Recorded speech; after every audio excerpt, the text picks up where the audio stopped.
再来看彰化县议员赖清美，这个月21号到法院要来办代志，因为找无停车位，就把车驶入去王京派出所来叫停，结果值班的员警甲罚，叫伊把车驶走，双方怎爆发着口角。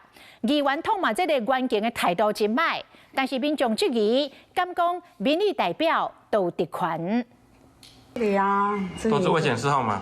未显示的一堆啊！手机来电话记录，规排大部分拢是无显示号码社交电话。彰化县的议员赖清美最近接到几多通像安尼社交电话，予伊真困扰。12点以后就17通了，哎呀，整个晚上都不会让人家睡觉。有的我接通了。那个假话根本就是骚扰。会常常接到社交的电话，敢若就是因为21号赖清美的车想要照插伫彰化王京派出所的停车格，当时伊想要插迄位已经入到派出所内，就伫大门边啊。值班的员警出来阻挡，要伊离开，佮摕手机录影。赖清美不满对方的态度真歹，甲员警起冲突。可是有时候。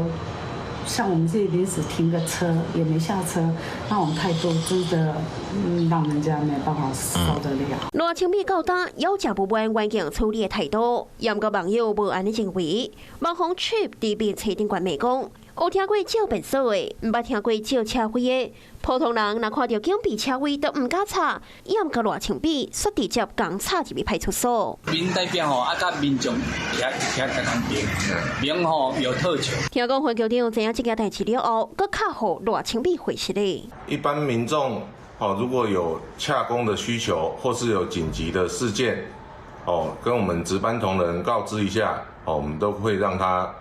基于便民服务，会让他停放。法院分局强调，若是民众有需要插入去派出所来停车格，会当开放暂时停车。若这个议员甲值班员警之间的冲突，敢是因为员警处理无妥当，会搁再调查。